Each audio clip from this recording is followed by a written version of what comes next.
बाबूजी। देखिए, खाना पीना ना खाने की वजह से इनको बहुत कमजोरी आ गई है। इनको 2-4 दिन हॉस्पिटल में एडमिट करना पड़ेगा। इलाज में खर्च बहुत आएगा।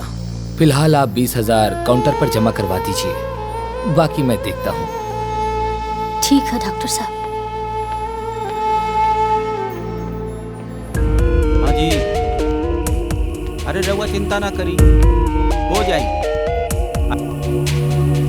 हाँ हाँ, नमस्ते, बैठिए।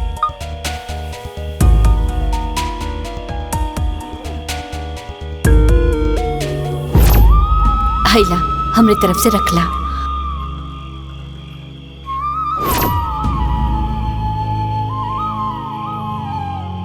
एके बेचे के बा।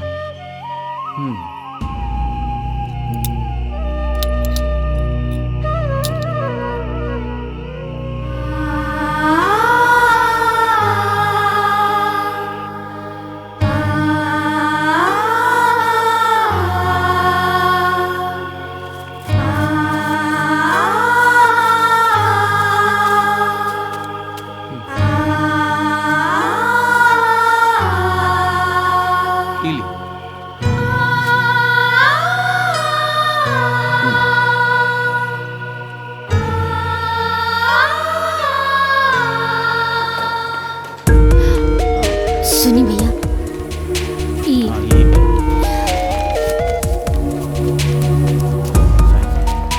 डॉक्टर साहब 20,000 जमा करे खातिर कल रहलन।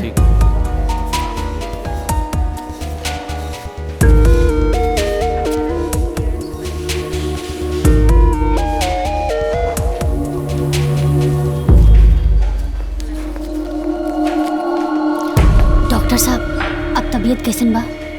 हमने उनका इलाज शुरू कर दिया है, लेकिन हो सके तो उनके बाबूजी को बुला लीजिए, क्योंकि वो बार बार उन्हीं की रट लगा रहे हैं। हो सकता है कि उनका आना दवा से ज्यादा काम करे।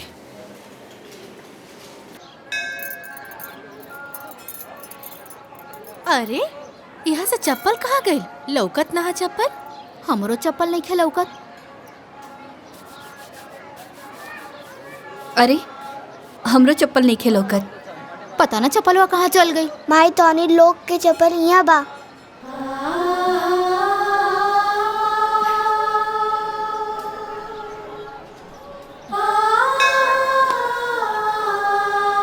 बाबू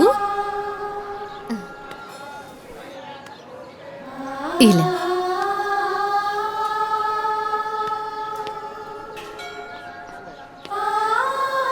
इला बेटा, ला ये वाला।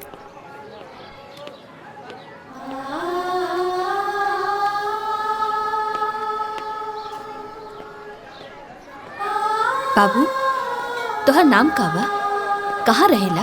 हम बतावत हई। अनाथ हा बेचारा। पैदा होते एकरा के केहू वटवृक्ष के नीचे छोड़ गईल रहे। आधी रात के रोवत रहे त हम उठौनी हा। ई वटवृक्ष के नीचे हमरा के मिलल ना, यही खातिर एकर नाम हम बटुक नाथ रख देनी। तब से यहीं पड़ल रहेला। मंदिर के साफ सफाई के साथे साथे आवे वाला भक्तन के जूता चप्पल साफ कर देवेला। जौन कुछ भी वो देवेला ना, वही खाए पिएला। इला माई।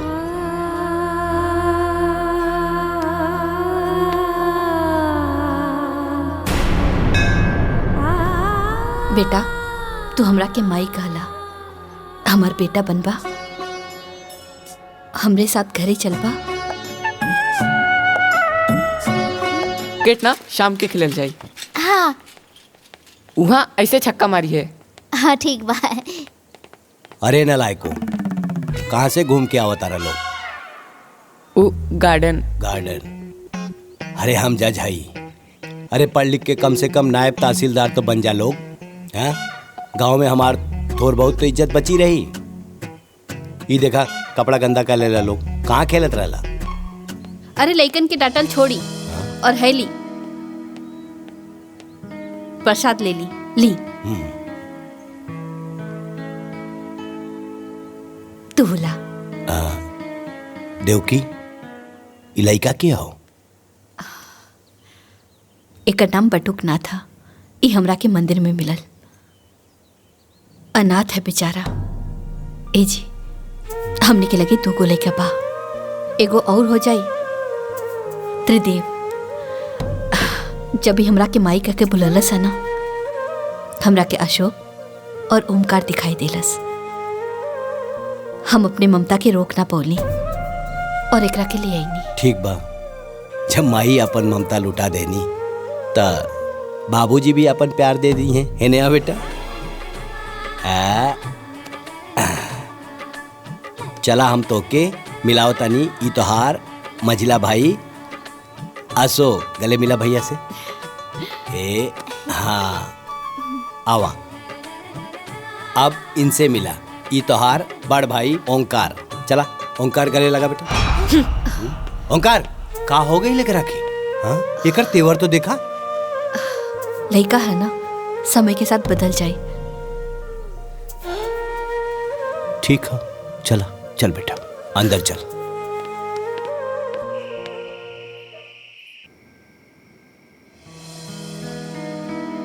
माई टनी रोटी दो ना।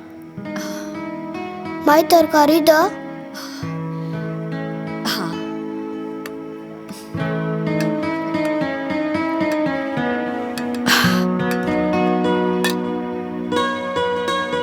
इला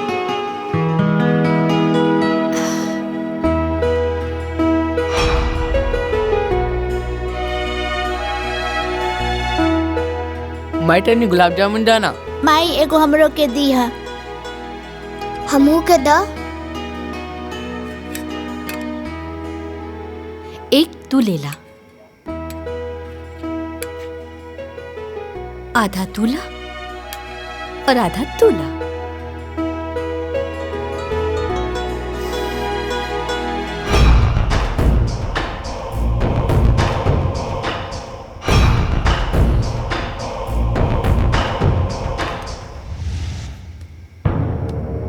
अरे माइक लगे हमने क्या सोते था।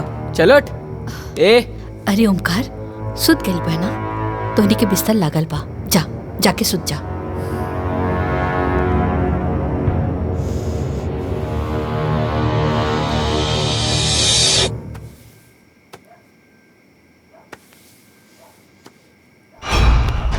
जब से ही आई बा हमनी के कुछ ना कुछ छीनता। पहले गुलाब जामुन छीनलस, फिर माई के कोरा। काल तई हमनी के जमीन जायदाद घर द्वार सब छीन सकेला। ई हम ना होके देव, कब्बो ना होके देव।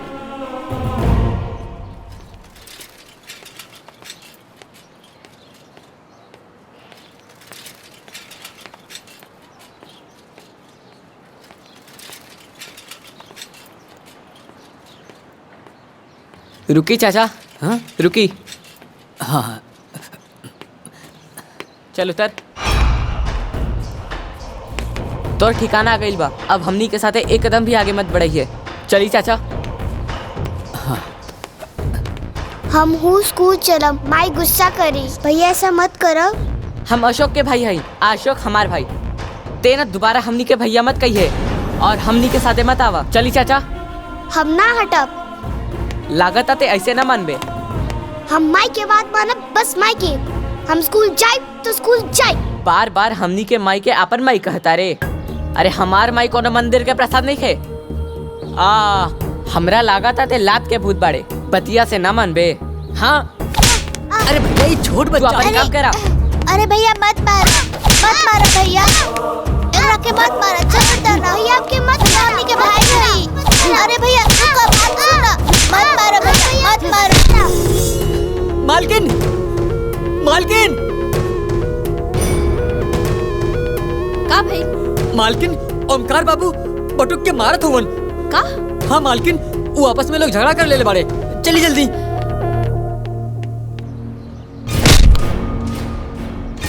बटुक बिटवा, कुरुक्षेत्र में अर्जुन के उपदेश देत समय भगवान श्री कृष्ण कहले, हे पार्थ, धर्म युद्ध में जौन तोहरा सामने खड़ा बाड़े, इमे से न कोनो तोहार भाई है न कोनो गुरु, सब शत्रु बाड़े।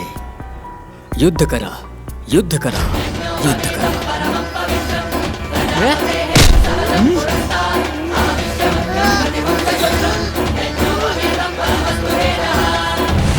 ओमकार, बटुक,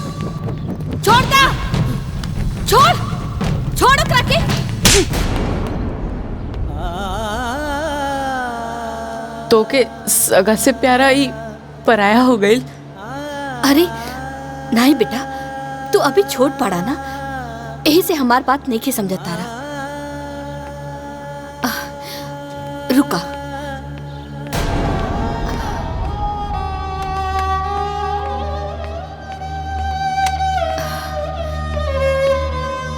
ओमकार बेटा, है 3 लकड़ी तू एक साथ तोड़ा।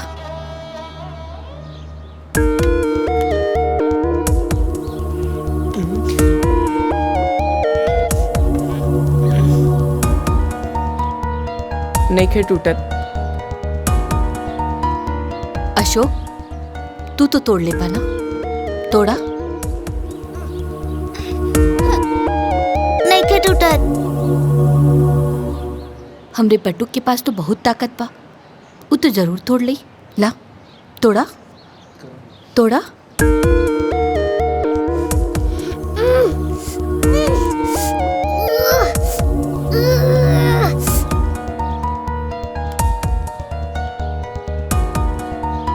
एक काम करा, इला एके तोड़ा।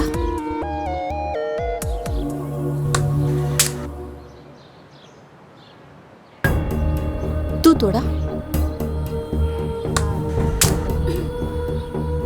अब तू तोड़ा। ये टूट गए। हम तोहनी लोगन की इहे समझावल चाहत रहनी, अकेले रहबा तो केहू तोड़ दे, और तीनों एक साथ रहबा तो केहू ना तोड़ पाई। एकता में बहुत बल होला, बुझाइल? जी।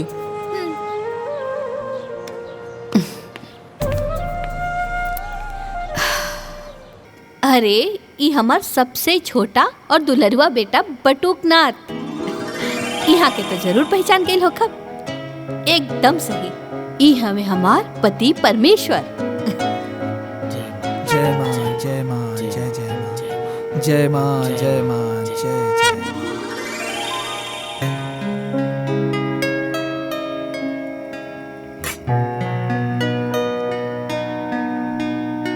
पाए लागू बाबूजी।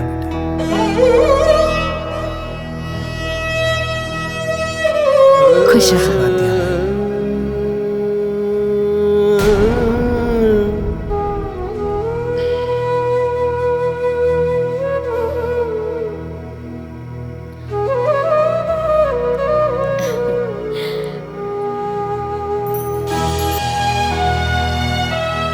बोलो लक्ष्मी मैया की जय।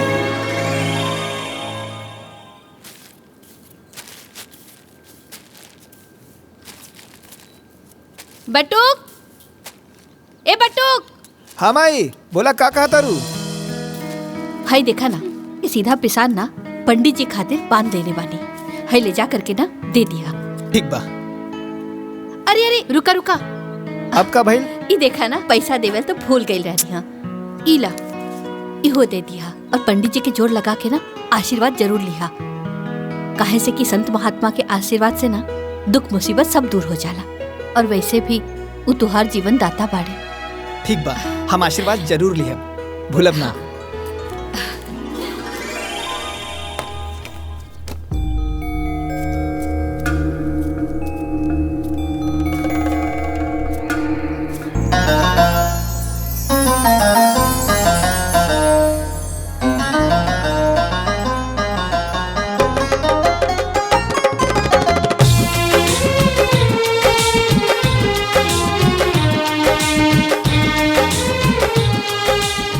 भैया जी प्रसाद दी।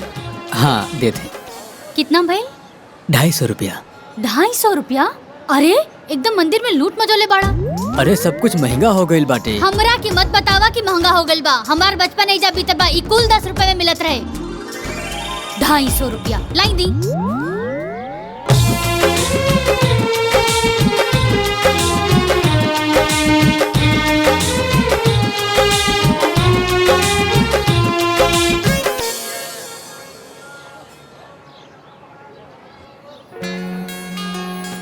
पाँव लागत बानी पंडित जी, आशीर्वाद बनैले रहब। खूब खुश रहा बेटा, ईश्वर करे तू हमेशा खुश रहा।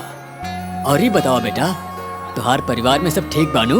जी और तोहर माई के का समाचार बा? सब स्वस्थ निमन बा? अरे वो एकदम बढ़िया बड़ी। उहे तो हमके यहाँ भेजले हैं और रउआ खातिर ई चढ़ावा भी देले बाड़ी। जथा नाम यथा गुण। तोहार माई त देवी बाड़ी बेटा। वो हमेशा सब केहू के ख्याल रखेली। ईश्वर उनका के हमेशा खुशहाल रखे। अच्छा पंडित जी, आज्ञा दी। खूब खुश रहा बेटा, खूब खुश रहा।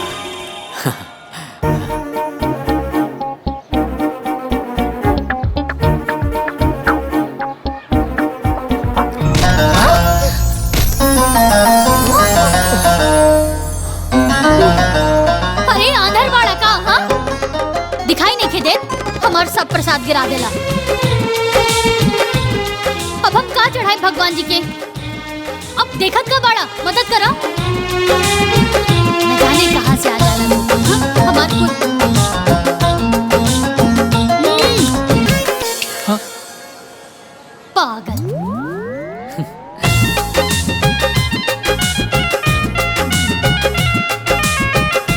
बटुक बेटा। जी पंडित जी। का सोचत बाड़ा? कुछ ना पंडित जी। पहचानलाई के रहली? के रहल?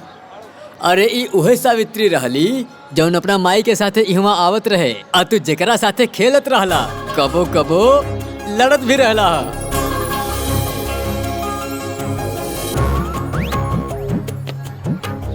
रुकना ना।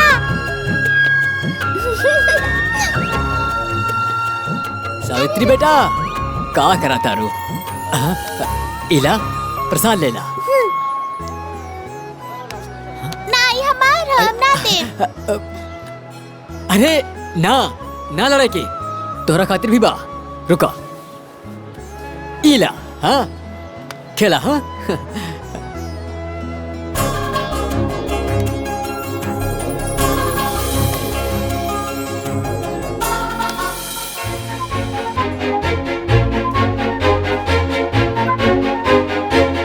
सावित्री।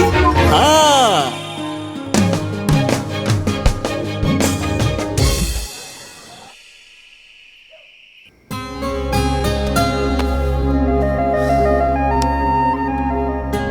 अरे आंधर बाड़ा का, हाँ? दिखाई नहीं देत, हमार सब प्रसाद गिरा देला। अब हम का चढ़ाए भगवान जी के? अब देखत का बाड़ा, मदद करा। अरे एकदम मंदिर में लूट मचोले बाड़ा। हमरा की मत बतावा कि महंगा हो गइल बा। हमार बचपन एजा बीतल बा, ई कुल 10 रुपए में मिलत रहे।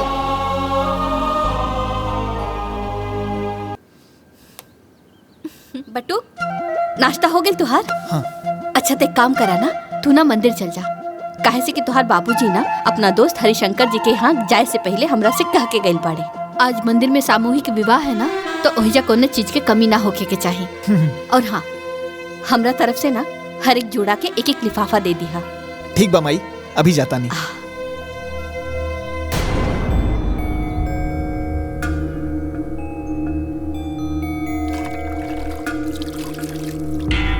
हला ठीक है।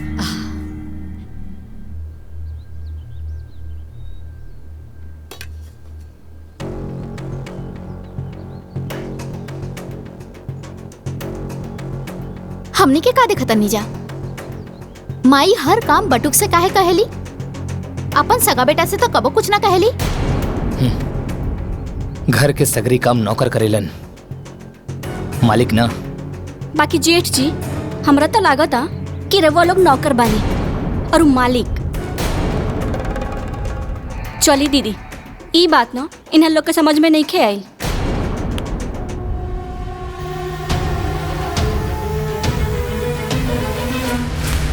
जाहिदा, तू खाना खाना। पंडित जी, बाकी सब दूल्हा दुल्हन तो आ गए बा लोग। पूजा की विधि की व्यवस्था हो गई बा। और कुछ कमी बेसी हो तो रवा देख लिया, कोनो कमी न रहे के चाहिए। जाए जाए। हाँ, बाकी सारा लोग आ गए। हाँ, पाए लागत बानी पंडित जी। खूब खुश रहा बटुक बेटा। भगवान करे तोरा जीवन में आनंद ही आनंद होके। ई लिही पंडित जी। ई कहा? ई हमार माई सामूहिक विवाह में दुल्हा दुल्हन खातिर ई उपहार भेजले बाड़ी और आगाह कईनी है कि कोनो और समस्या हुई तो बेझिझक कहा। अरे ना ना, एकर कोनो जरूरत नहीं खे। काहे कि सारा व्यवस्था तो गुप्ता जी कर ही देले बाड़े। कोनो चिंता की बात नहीं खे। बटुक बेटा, ये उपहार तू नौ दंपत्ति के अपन हाथ से ही दिया, बड़ा अच्छा होई। जौन आ गया पंडित जी।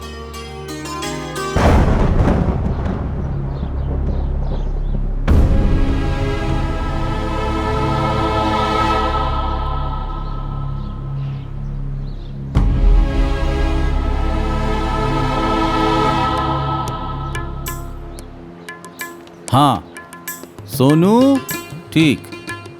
हाँ सुधीर वंशिका। मोनू प्रिया। ठीक बा। रवि सावित्री। ई लड़की के गार्जियन के बा? हम बने पंडित जी। दूल्हा कहाँ बा? अभी ना आयल बड़े पंडित जी, औते होइया। थोड़ा देर और इंतजार कर ली। बियाहे के मुहूर्त निकलल जात बा, जाई जल्दी जाई ओकरा के बुलाई। अच्छा पंडित जी हम देखत बानी।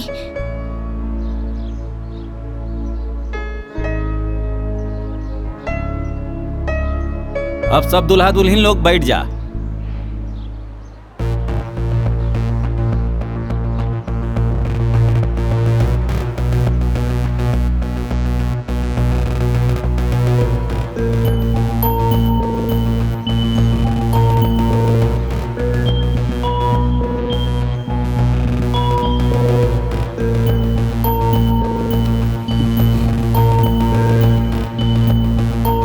कहाँ रह गई लमले?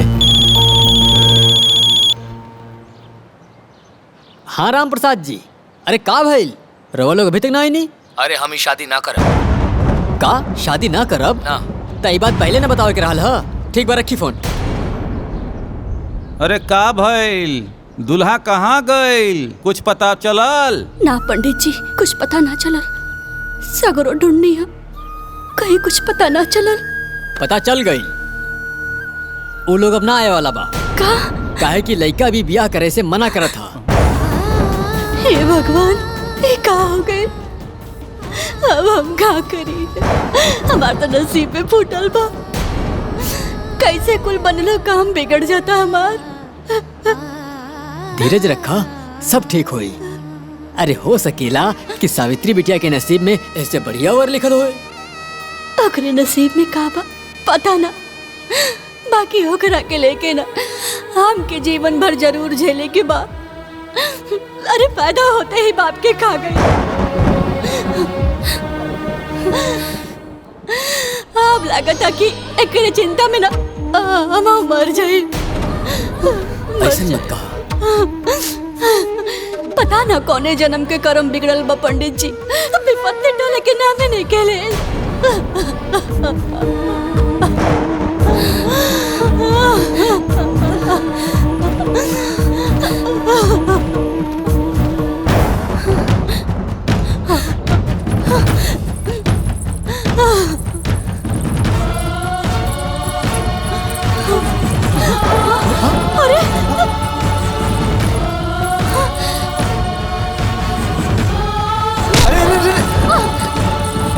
ई का कर बड़ू? ई ठीक ना बा। छोड़ा हमरा के, हम कहता नहीं छोड़ा हमरा के, हमार मर जाएली ठीक होई। अरे ऐसन करल का सोचल भी पाप होला। हम तोरा के ना करे देब। हमरा के ही पाप पुण्य के बारे में कुछ नहीं के पता। हमरा के तो बस इतना पता बा कि हमरा मरला पर ही हमार परिवार से विपत्ति टली, हमरा के मर जाएगा। अरे ऐसन मत बोला, भगवान पे भरोसा रखा। भगवान के घर में देर बा, अंधेर नहीं। वो तो हर समस्या का समाधान खोजले हुई है। और इस संसार में बहुत नेक लोग बाड़े। देखिए एक दिन केहू ना केहू तोहार हाथ थाम ले। इस संसार में ऐसा केहू ना होला जे बेसहारा के सहारा दे सके। केहू नहीं खे ऐसन, केहू नहीं खे ऐसन। अरे नहीं नहीं, अभी भी इंसानियत जिंदा बा। बहुत लोग बाड़े। तका तो हमार सहारा बन सकेला।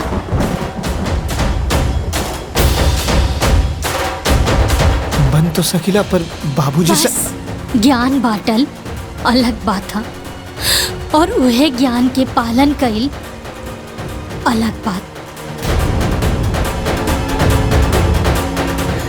रुका, हम बनब तोहार सहारा। हम निभाए जीवन भर तोहार साथ।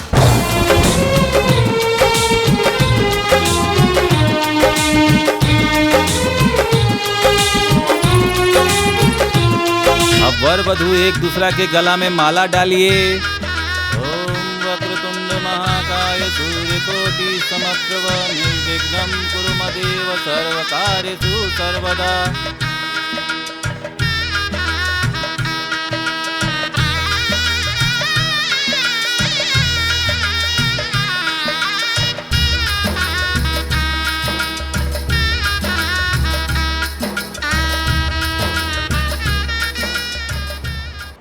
चल निकाल 1 रुपया बरीचा।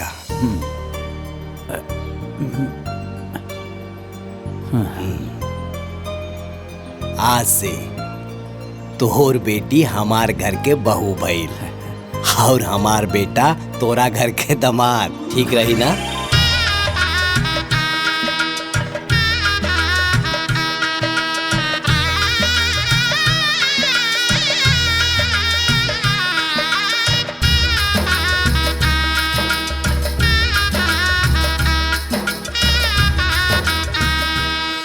लेकिन एक बार बेटा से पूछ तो लेता।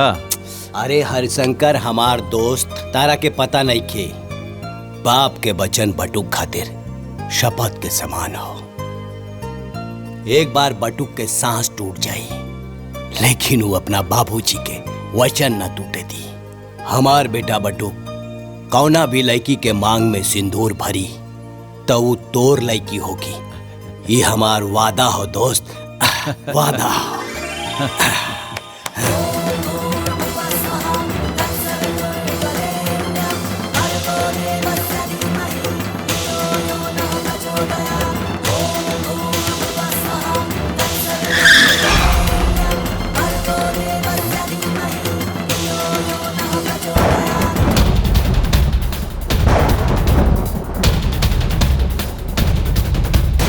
अच्छा, बाबूजी के बड़ा नाच रहे ना क्रापे। अब बाबूजी के पता चली कि कितना लायक बा और कितना नालायक बा।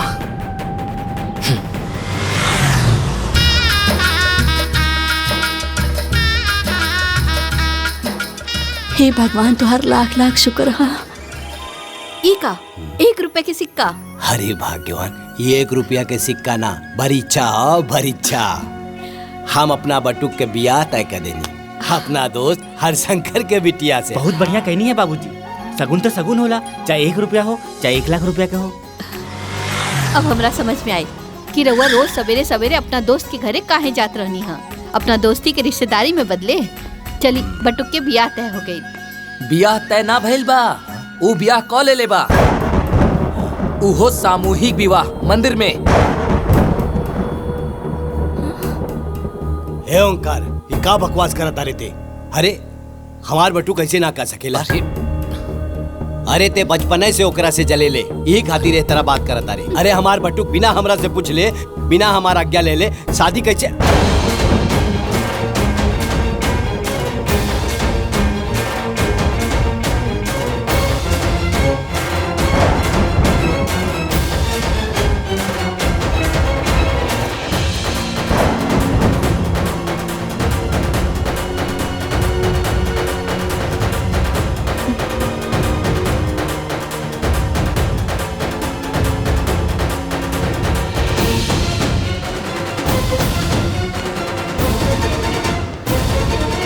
बाबूजी, खबरदार, हमार पैर छुए के जरूरत नहीं की। देख ले लो देव की, आखिर पराया खून अपन रंग दिखाई देलस। अगर हमार बेटा होखत तो बिना हमरा आज्ञा के एकरा से बियाह करत। एकरा वजह से हमार वचन टूट गई। आखिर हम का मुंह दिखाई अपना दोस्त हरिशंकर के? कतना इज्जत रहे गांव समाज में बाबूजी के, आज पगड़ी उतर गई ना। अरे ई कोनो बियाह ह? ना बाजा ना गाजा ना बाराती ना घराती। सही कहा तारू नैना, इतना बड़ कांड के क्या आइल बा, लेकिन माई एकरा के एक शब्द ना बोली है। आज तो हर माई ना हम बोला, हमार फैसला हुई। देवकी एकरा के अपन बेटा बना के घर लाई बिया। तो एकरा के पूरा हक मिली, घर जमीन जायदाद सब में एकरा के तीसरा हिस्सा मिली, लेकिन ना मिली तो हमार आशीर्वाद। नहीं बाबूजी नहीं, हमके तो बस माई बाबूजी के आशीर्वाद चाहिए।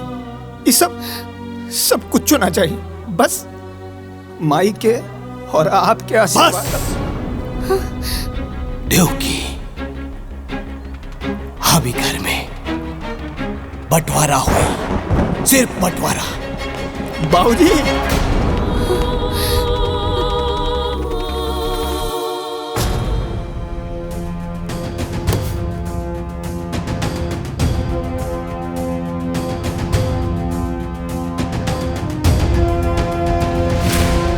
देवकी, गलत हिस्सा में खड़ी बढ़ू, अपना हिस्सा में आवा। सुनाई नहीं के देत? देवकी, सुनाई नहीं के देत?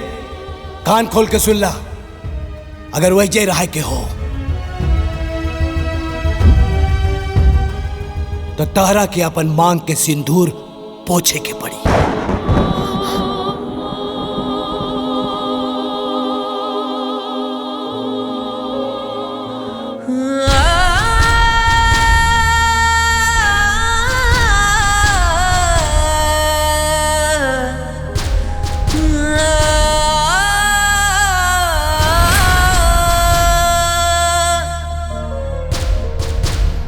सुख दुख में खड़ा रहे गजब संजोगवा होला। दुनिया में सबसे प्यारा अपन लोगवा होला। दुनिया में सबसे प्यारा अपन लोगवा होला।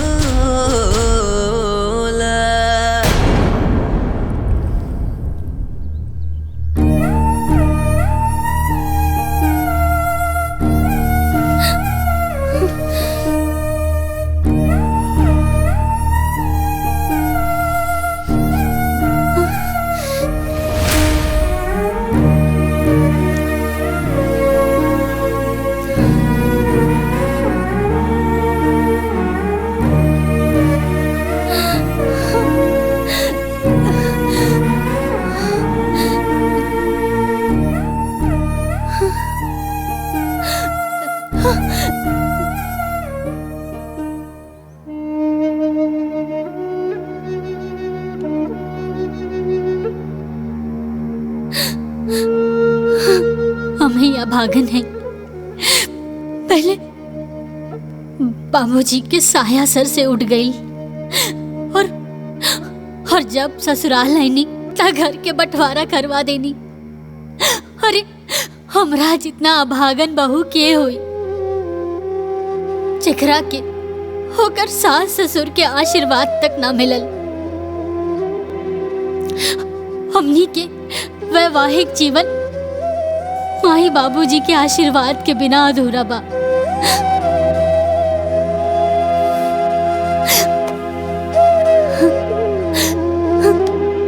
तू अपन दिल छोटा मत करा। बाबूजी गुस्सा में होवन और माई एक दिन उनकरा के जरूर मना लेहन। और ई रात रोए का ना है, ये हमनी की जिंदगी का नया शुरुआत है।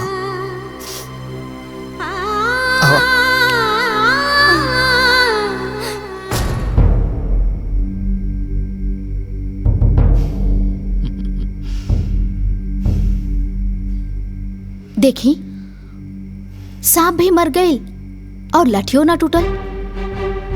जे काम हमनी करल चाहत रहनी वो खुदे कर लेलस।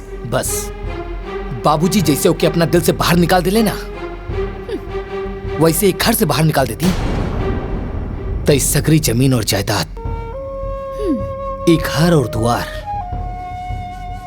हमनी दोनों भाइयन के हो जात। अरे टेंशन मत ली, ली अंगूर खाई। अरे खाई ना और वक्त के इंतजार करी, वो एक दिन जरूर आई। काहे कि माया नाम हवे हमार और माया के माया अपरंपार होला।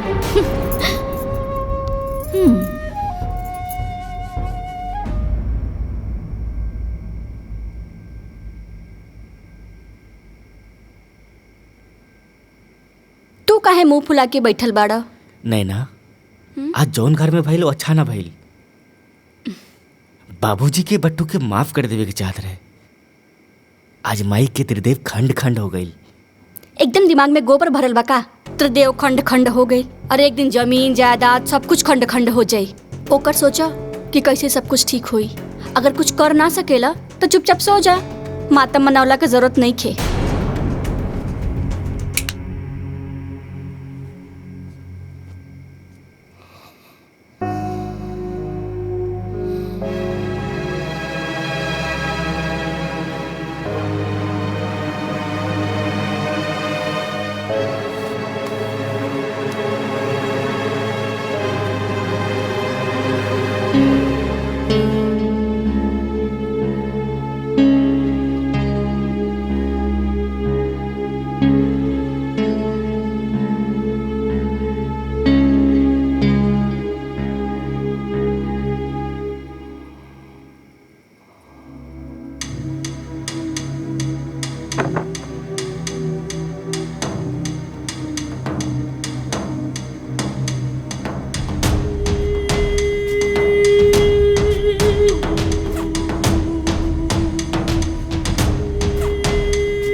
प्रणाम अम्मा जी। खुश रहा, जुग जुग जिया।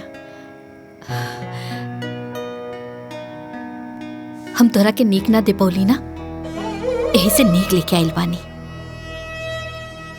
हैला हमरा तरफ से रखला।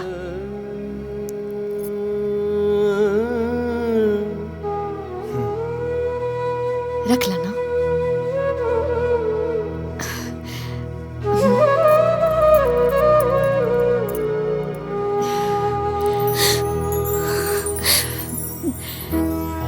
खुश रहा।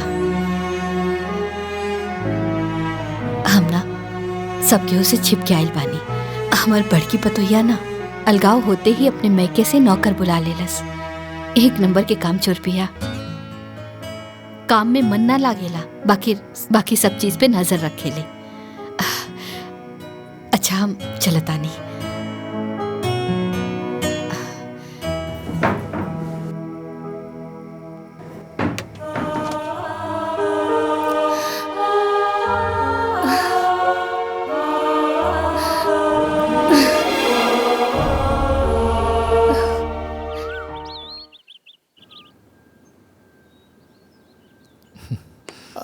राजेश। हाँ भैया।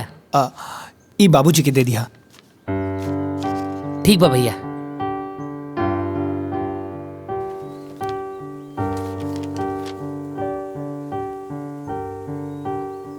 ले बाबूजी चाय पी ली। हाँ रख दा।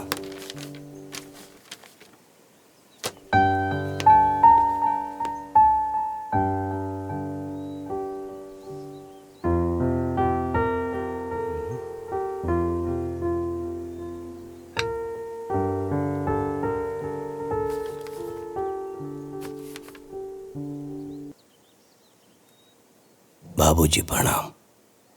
आपका बटुक।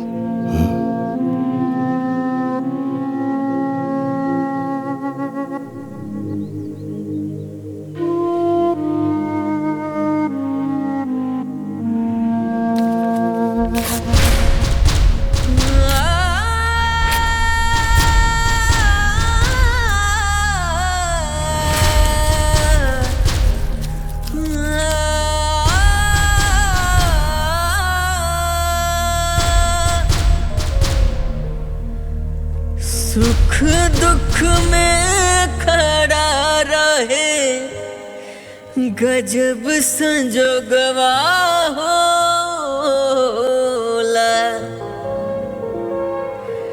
दुनिया में सबसे प्यारा अपन लोगवा होला। बाबूजी।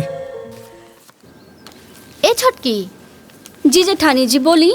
जाना तारे कुछ लड़की इतना कुलच्छनी होली सन कि ससुराल जाते ही अलगवनी करा देवेली सन, मनहूस होली सन।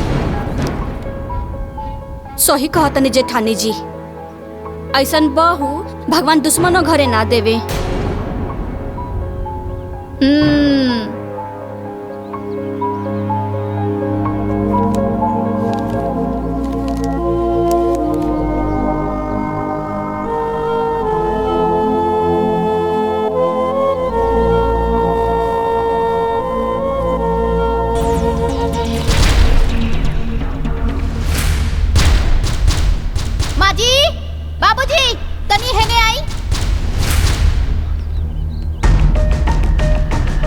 बहू ये देखी सारा कचरा गोलिया के और हमनी के ओरा करके चल देलस महारानी।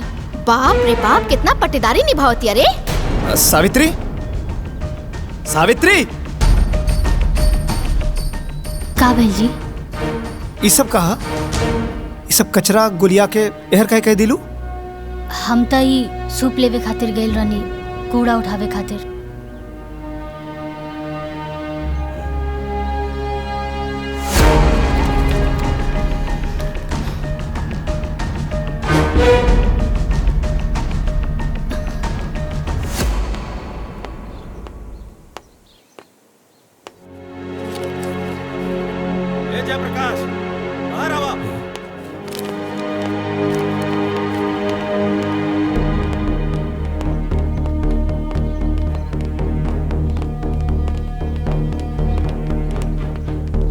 इहे निभैला दोस्ती हमरे साथे।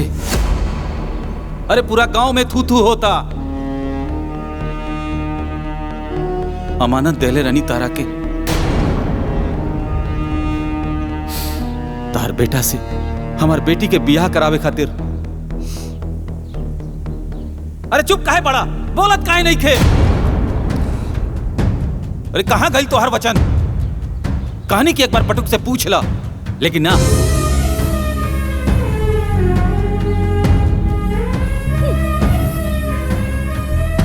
जाना तरू देव की भोजी ई का कलश हमरा के? बटुक शपथ के समान बा। बटुक के सांस टूट सकेले, लेकिन ओकर बाप के वचन ना टूट सकेला। अरे अब का भाई बोलत का नहीं का, चुप काहे बड़ा? का करी अब हम?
आंसू के कई रूप होला देव की, दुख के अलग और अपमान के अलग।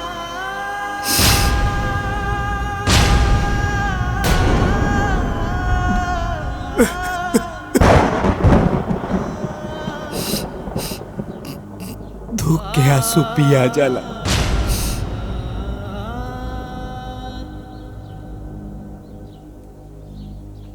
अपमान के आंसू ना पियाला देवकी, ना पियाला।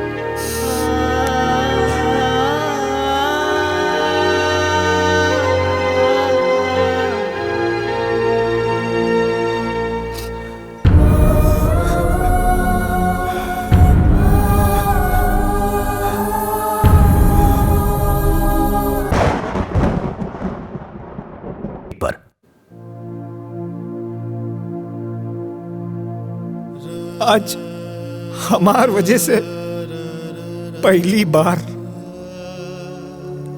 केहू घर में घुस के बाबूजी के इतना सुना के गई। आज तक पूरे गांव में केहू हमार बाबूजी के कुछ ना कहले रहल। बड़ा इज्जत रहल बाबूजी के। ए जी, ई बात का लेके रहुआ अपने आप के मत कोसी जी, मत कोसी। केहू के अपमान कहिला से केहू देवता के महिमा कम ना होला। और बाबूजी, बाबूजी त देवता हन और हमेशा रही हन। हाँ,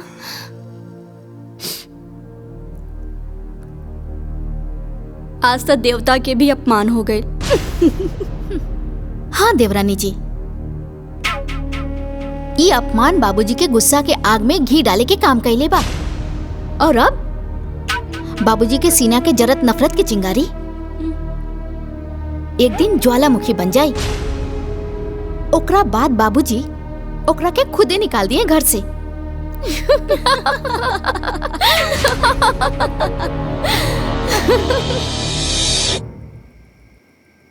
रामू, एक गिलास पानी लावा।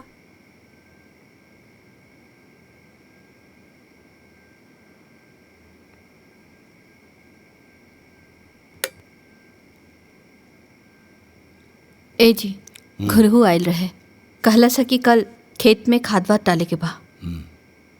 बटुक, काल सवेरे तू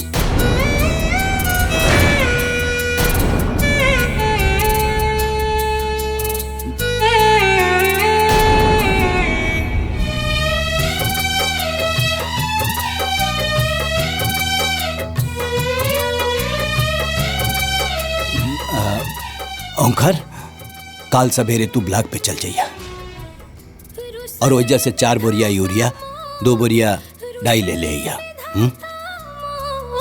कुछ ना बुझात बा, ठीक जिंदगी बा। के नैया कवना हुरिया बहल जात बा। जिंदगी के नैया कवना हुरिया बहल जात बा। बटुक के बुलावल इतना आसान नहीं है। अरे केहू हमार कोटी और जूता दी कि ऐसे ही चल जाई बाजारे? कहाँ बाड़ा सन? इली बाबूजी।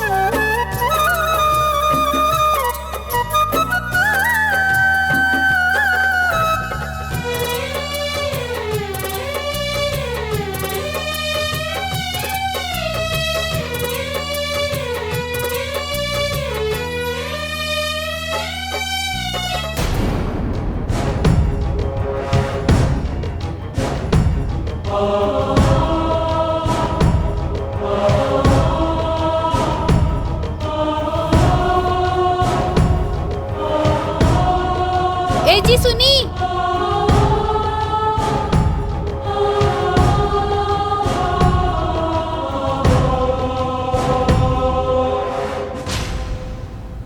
सुनी जी।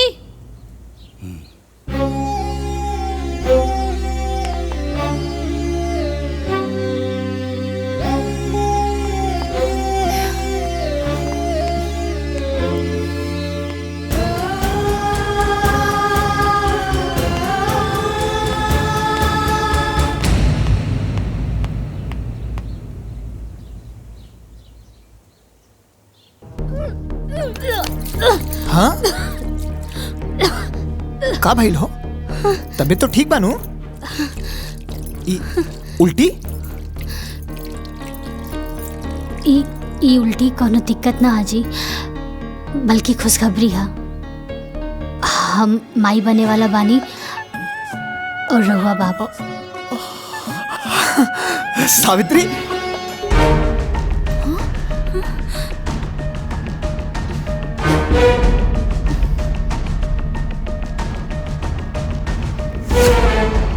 ब्याह कके पहले हमनी देवरानी जेठानी आईनी और माई पहले उकलमोही बन गई। सही कहा तनी जेठानी जी, कहीं ऐसा ना होखे कि काली पोता के मुंह देखला के बाद बाबूजी के फैसला बदल जाओ। काहे से कि मूल से ज्यादा ब्याज प्यारा होला। हमने यही तरफ बैठ के एजा मातम मनावल जाई और वो गोद भराई के खुशी बनाई। गोद भराई का सारा सामान ला दिले है, फल फूल मिठाई नारियल सब आ गई। सब सामान तो आ गई, लेकिन गोद भराई के रस्म सिर्फ सामान से ना होला। गोद भराई करे वाली भी तो चाहिए। अगर माई ना आई है तो गोद भराई के रस्म पूरा कैसे हुई? अरे तू उदास मत होखा, केहू आवे चाहे ना आवे, बाकी माई जरूर आई।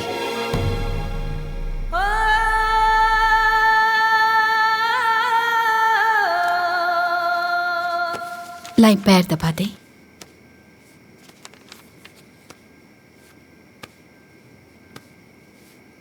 ए जी, एगो बात कही। बोला। इतना साल बाद हमनी के खानदान में वंश आवे वाला बा। रउआ कहीं तो हम कल बहू की गोद भराई में जाई ना। वंश आपन होला, पराया के ना। तारा के गोद भराई में जाए के जरूरत नहीं खे, बुझाइल नो।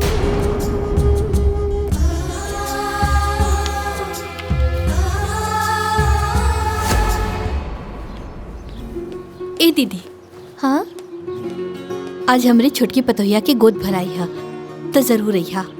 अपने बिटिया के भी जरूर ले ले अइहा। बहुत बढ़िया नाचे लेना। ठीक बा दीदी।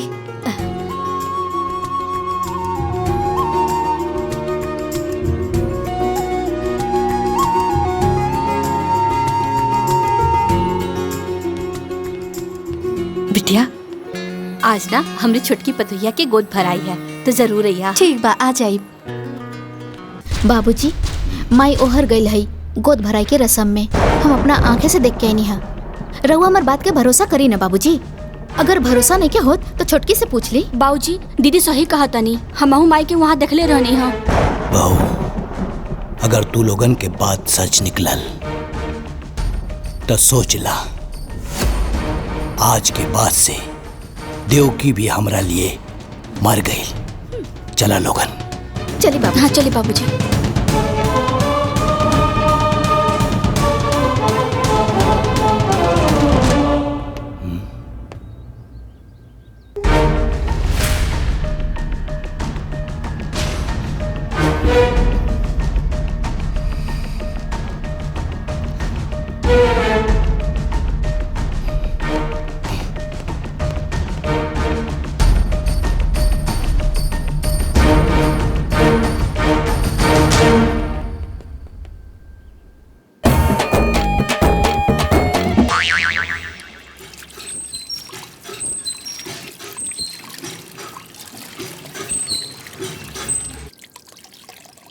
का भइल? वो घर में मच्छर बहुत हो गई बा। हाय देखी। ठीक ठीक हो, मारा मच्छर।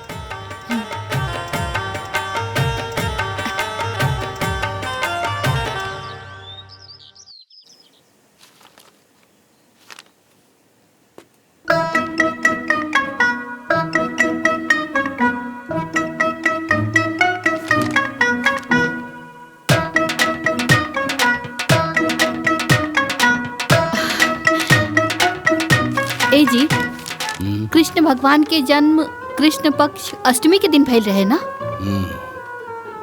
और महीना भादो के और दिन बुधवार रहे ना? अनहरिया में झमाझम बारिश होत रहे। का बात है, आज भगवान श्री कृष्ण के जन्मदिन बहुत याद आ रहा बा।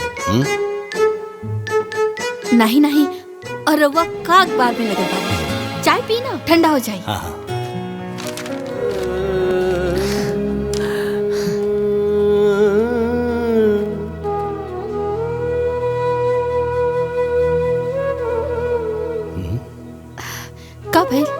ठंडा हो गई का चाय?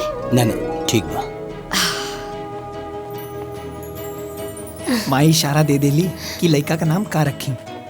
एकर नाम कृष्णा रही। कृष्णा। कृष्णा। नंद घर आनंद भयो, जय कन्हैया लाल की, हाथी घोड़ा पाल की, जय कन्हैया लाल की। का भाई? हाँ कुछ नहीं।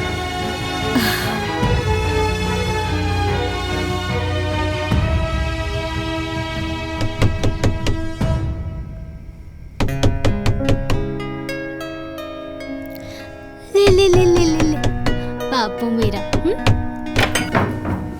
माई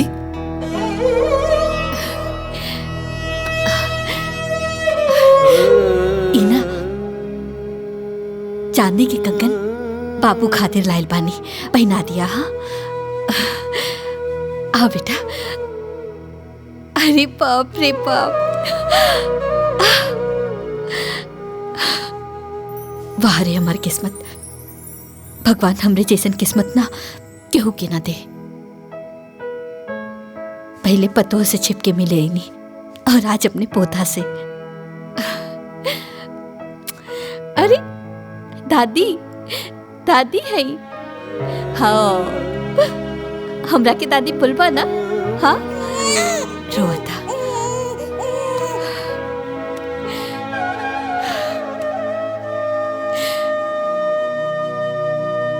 आपन ख्याल रखिए।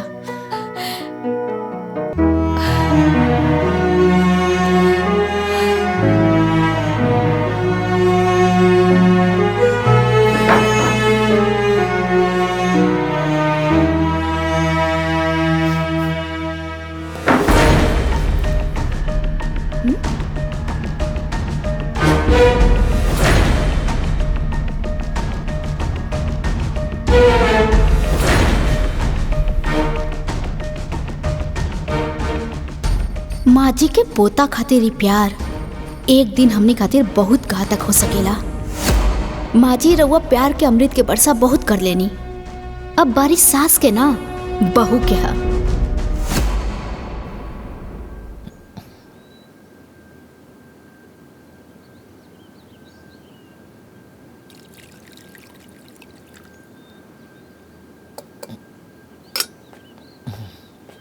ए रामू, तनी चापाकल से हमार नहाए खातिर एक बाल्टी पानी ले आवा।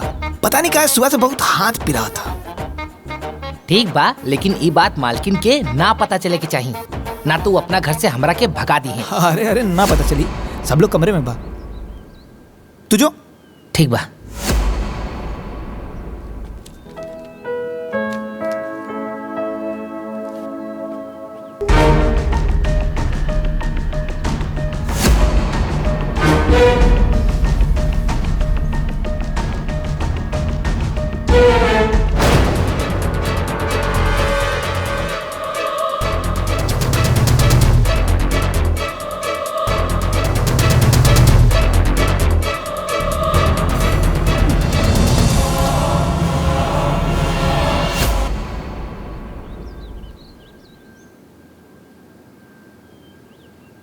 अरे ब्लॉक प्रमुख जी, रहुआ हमार गांव वालन खातिर नल के व्यवस्था करा दी। हाँ ठीक बा, हम ब्लॉक पे आ जाए।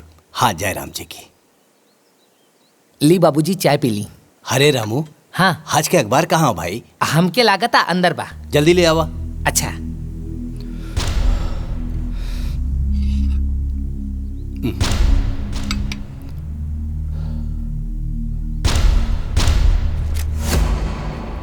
बाबूजी प्रणाम।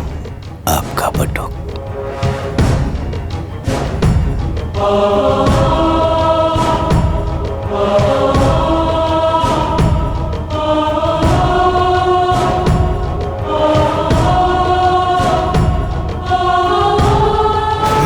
का रोज रोज का ड्रामा। जय जय।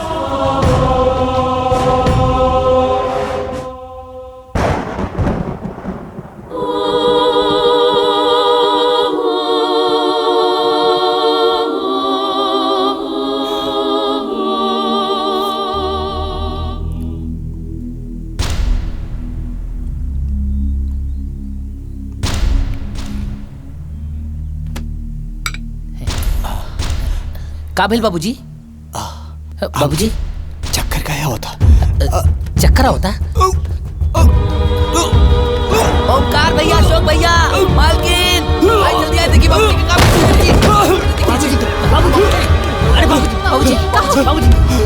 बाबूजी, मालकिन, बाबूजी देखिए बाबूजी, नौटंकी मत कर। हमनी के दोनों बेटा बानी जाही जा। बाबूजी के तोहरे सहारा के कोनो जरूरत नहीं खे, बुझाइल? अरे चल ना, अस्पताल लेके चल ना। अशोक, अरे बोल पे ले चल अस्पताल बाबूजी लेके चल बे। ले चल संभाल के आराम से।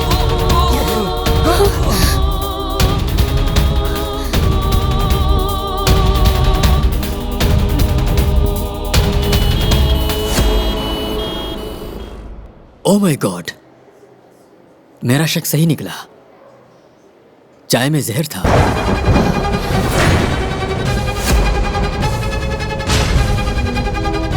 देखे, मैंने जहर को निकाल दिया है। आप बिल्कुल ठीक है, बिल्कुल ठीक है। घबराने की कोई जरूरत नहीं। आप लोग इनको घर ले जा सकते हैं। ओके? जी डॉक्टर साहब।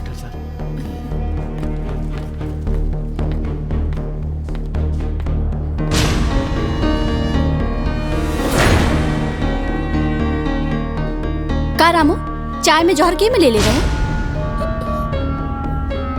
ना मालकिन ना, चाय में जहर हम ना डलनी, बस बाबूजी के चाय लेके गई रहनी। तो किचन में केहू औरो आइल रहे का? हाँ, बटुक भैया आइल रहले।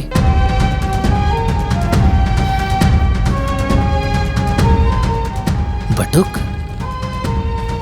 हे भगवान, बाबूजी के चाय के ट्रे में पर्ची रखत रखत अब चाय में जहर मिला देलस। तोहार दिमाग खराब हो गइल बा कि पगला गइल बाड़ू? हमार बट्टू कैसे नहीं कर सकत। वो कुछ भी कर सकेला देवकी, कुछ भी।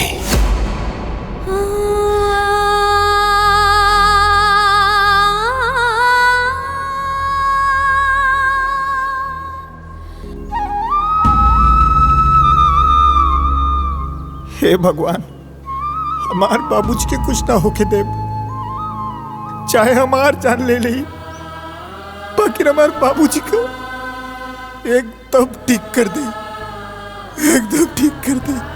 बटो, बाबूजी, बाबूजी। का भइल? विश्वास नहीं की होत हमरा की जिंदा देख के? अरे हमरा के का पता रहल कि हम अपना ही घर में सांप पाल रहल बानी, जौन एक दिन हमरा के डसी। अरे आशीर्वाद ना देनी तो चाय में जहर मिला दे लेते। ना बाबूजी ना, ऐसा मत कहा। हम तारा चाय में जहर नहीं के डलने बानी। हम जानता नहीं तो हमार भगवान जानत। भगवान होके या इंसान, दिक्के होके भी धोखा दे सकेले। आपन खून आपन ही होला।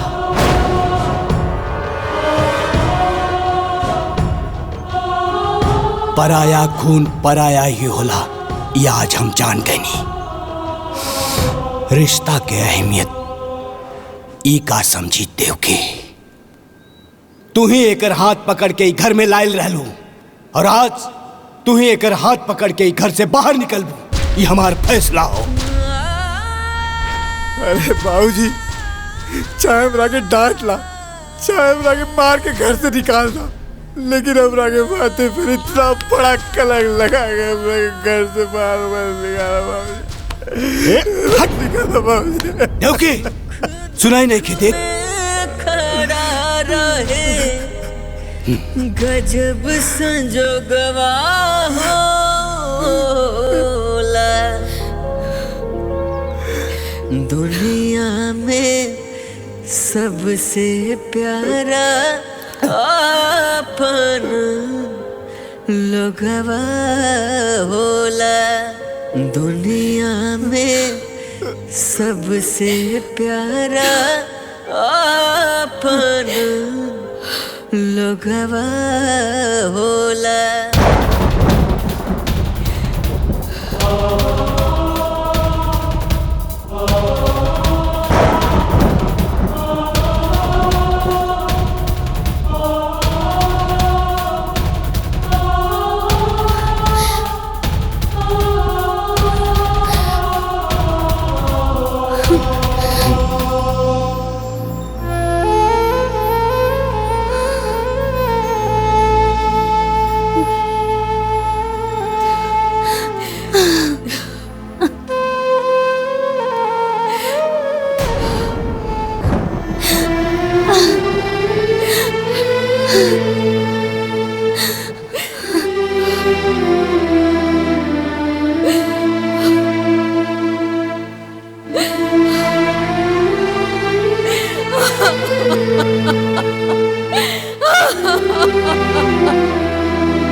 जहाँ से हमारी जिंदगी शुरू भइल रहे,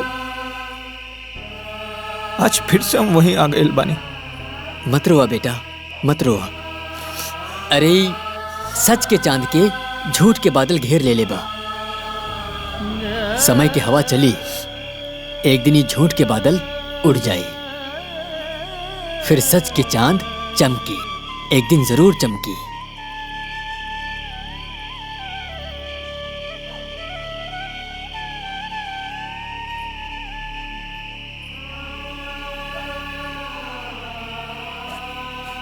पाए लगी पंडित जी।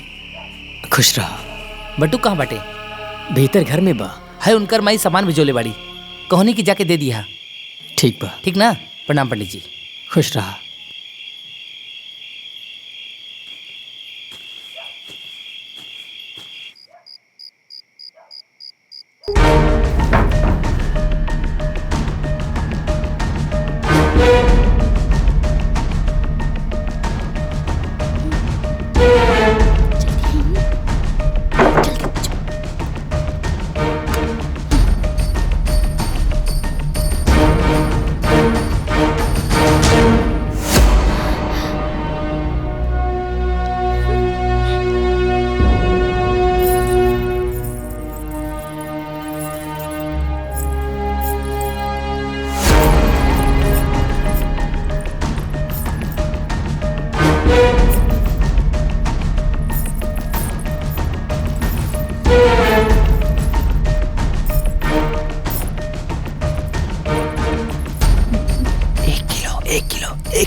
आधा किलो रहुआ रख ली, आधा किलो हम, बाकी तीसर के बचल हिस्सा बांटे वाला। ठीक कहा तारू छोटकी। ऐसा बा, एक जल्दी जल्दी रखा, ना तो बापूजी माई आ जाइए ना तो सब गुड़ को भर जाए। है ना? इला रखा। ए, तू रख।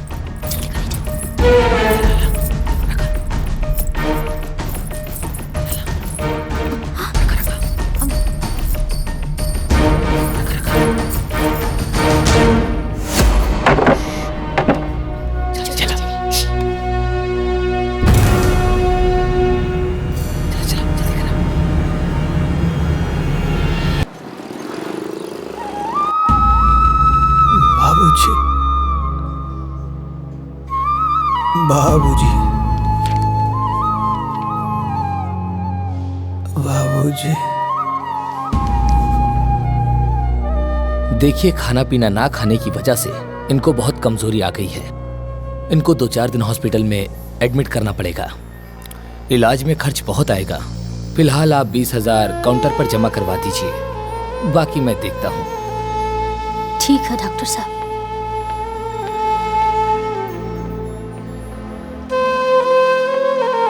बाबूजी,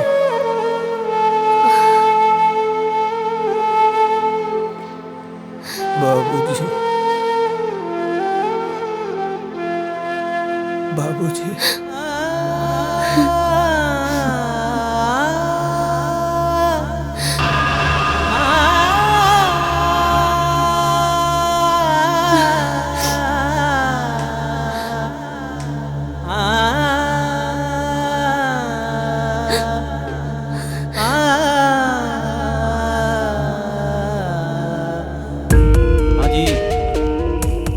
रहुआ चिंता ना करी, हो जाए।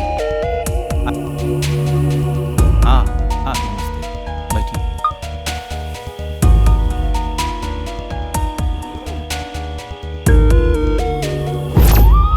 हाइला, हमरे तरफ से रखला।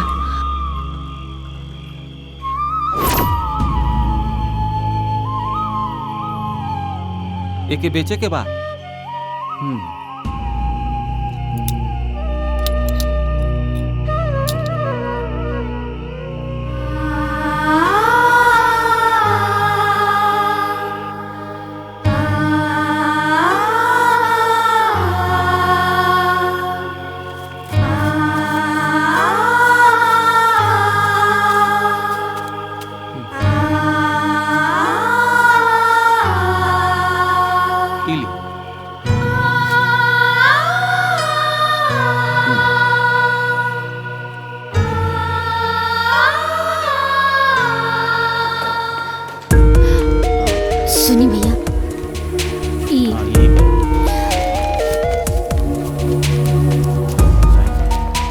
डॉक्टर साहब 20,000 जमा करे खातिर कहले रहलन।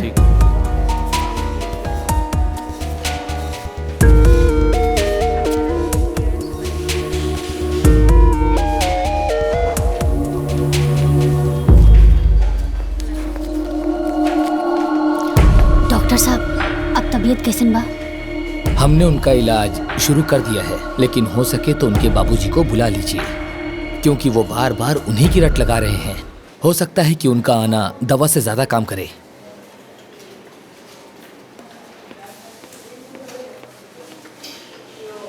बाबूजी,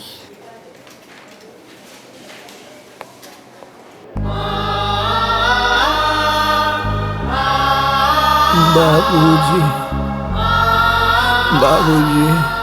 का करी? बाबूजी के कैसे लेके आई, कुछ समझ में नहीं के आवत। बाबूजी,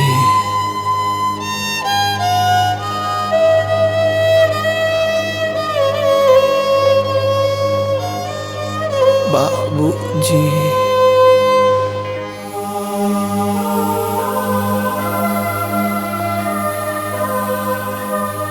सावित्री बिटिया, बटुक कैसन बा? पुजारी बाबा, तनी को आराम नहीं के,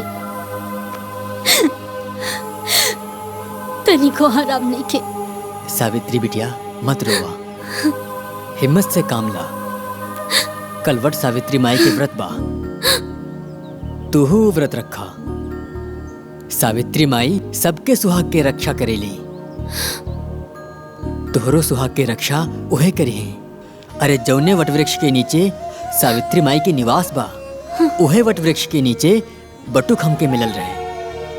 सावित्री माई के आशीर्वाद बटुक के बचपन से ही मिलेला। जना तारू बिटिया, सावित्री माई यमराज से 3 गो वर मंगले रहली, और सबसे पहला वर अपना अंधा सास ससुर खातिर मंगले रही। अब तू होता अपन सास ससुर के पूजेलू, त माई तोहरा के आशीर्वाद काहे न दी है बिटिया। बिटिया तू व्रत रखा, फिर देखिया सावित्री माई के ऐसन चमत्कार होई कि उनकरा के साथे साथे माई बाबू के आशीर्वाद भी बटुक बाबू के मिल जाई। हम वट सावित्री माता के व्रत जरूर रखब।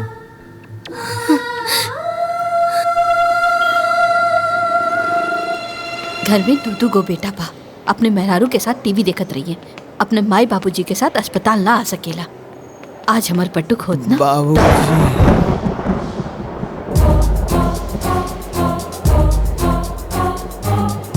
बाबूजी, हमार बटुक अस्पताल में। बाबूजी।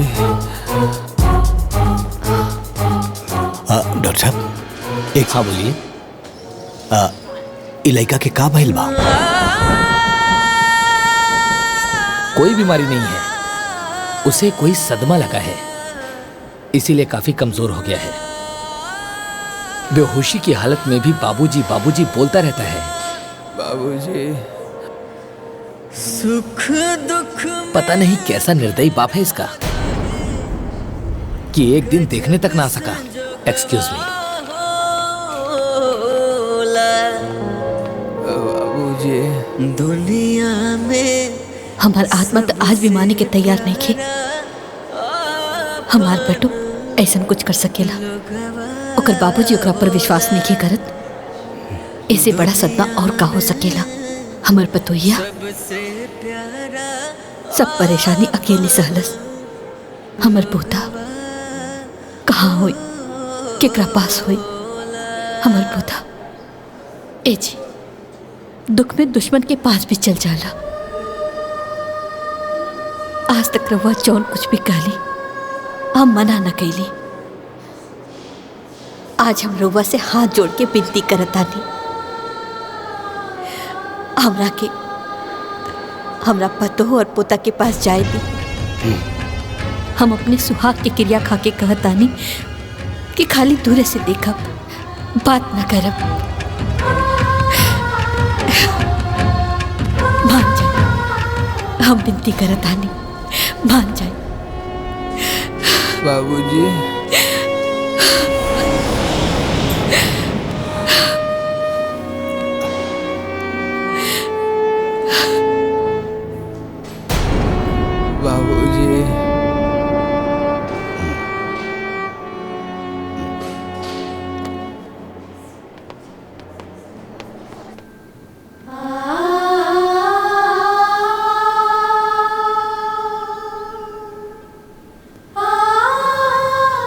लोग ईश्वर से सब कुछ मांगेला, बाकी हमनी खातिर तरवा लोग ही ईश्वर बानी। हमनी के आपन आशीर्वाद दे दी, हमनी के आपन आशीर्वाद दे दी। हम जाना तानी कि राहुल आशीर्वाद के बिना हमनी के जीवन कबो सुखी ना रही।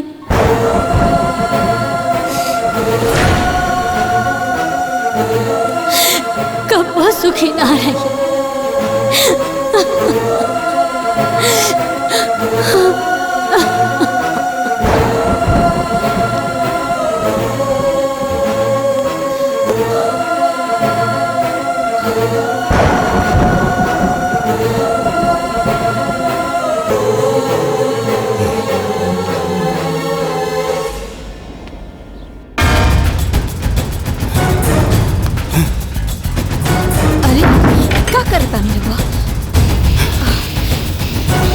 अरे सुनी,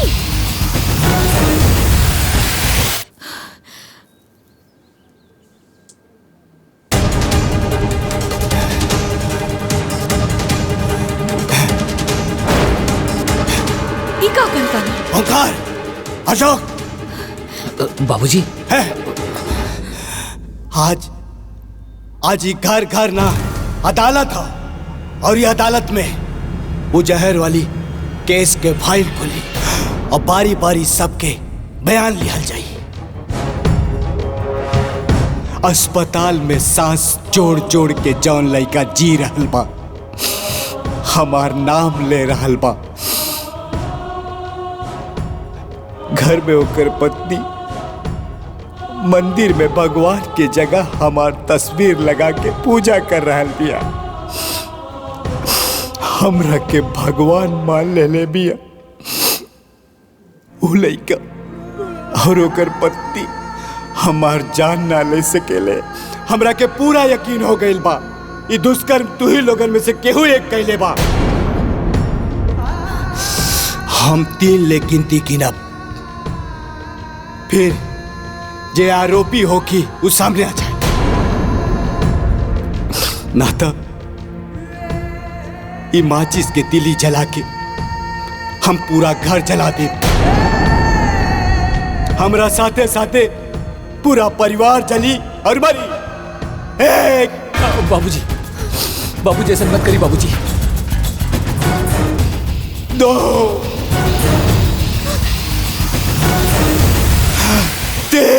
बाबूजी रुक जाइए बाबूजी।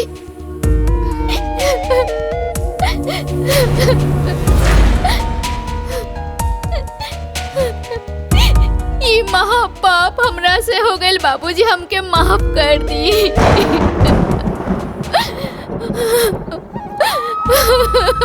माफ कर दी।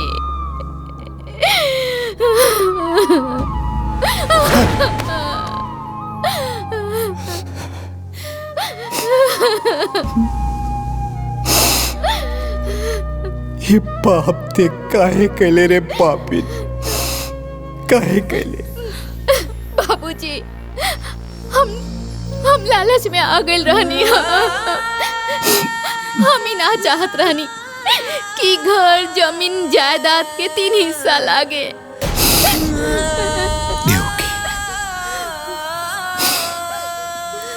हम जज रहनी, अदालत में सबूत और गवाह की रोशनी में कौनो गलत फैसला ना लेनी।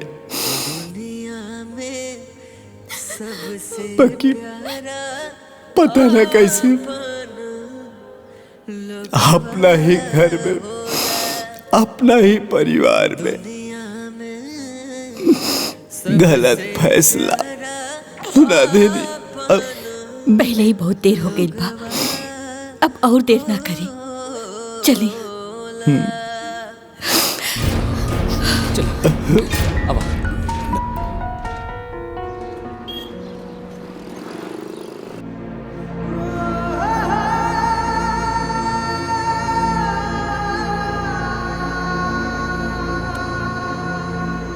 देखिए सावित्री जी, हमने बहुत कोशिश की, मगर हम डॉक्टर हैं, भगवान नहीं। इनके पास समय बहुत कम है, इनको घर ले जाइए। अब इनको मेडिकल नहीं, कोई चमत्कार ही बचा सकता है। I am sorry. डॉक्टर साहब, हाँ, डॉक्टर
माई, आज हमहू तोहार व्रत रख ले बानी। अपना पति के लंबा उम्र खातिर याद रखिए माई, अगर आज हमार सुहाग उजड़ गई तो दुनिया के कोनो भी औरत राहुल व्रत ना राखी। माई, माई तू तो चल गई यमराज के पीछे पीछे, पुत्रवती और सदा सौभाग्यवती के वर पा ले लो। आज ही सावित्री रउआ से उहे वरदान मांगतिया। आज हमार पति के प्राण बचा के हमरा के सदा सौभाग्यवती के वरदान दे दा माई। मन चित लगाई के सब करता वरदान दे दा माई, वरदान दे दा माई। सावित्री मैया मर सुहागवा वट सावित्री मैया मर सुहागवा वट सावित्री मैया। बाबूजी, बाबूजी, बाबूजी, बाबूजी, बाबूजी आ गए, बाबूजी आ गए।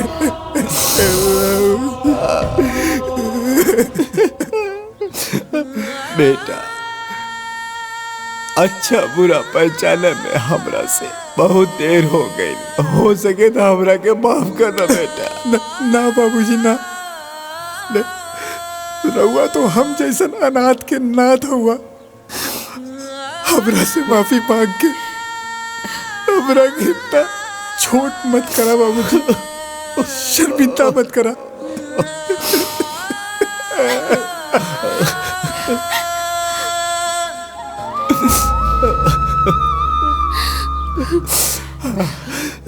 बहू, हम तोरो बहुत बड़ गुनाहगार है। तू दोनों बियाह का के आइला तो हाथ पसार के तू लोगन के स्वागत करे के रहल, लेकिन हम अभागा बाप तू लोगन के धुतकार के ही घर से निकाल देनी।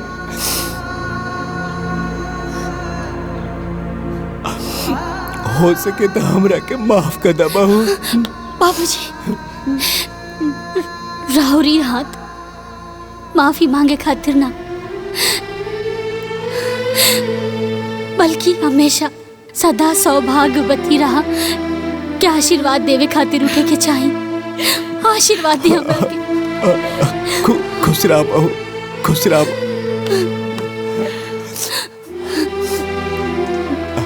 देखी, अब हमार बेटा और बहू हमरा साथे रही, हमने के सब साथे रह जाए। पंडित जी दे, हाँ, संभाल के।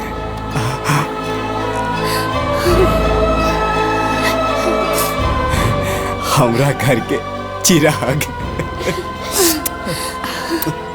बोला वट सावित्री मैया की, वट सावित्री मैया की।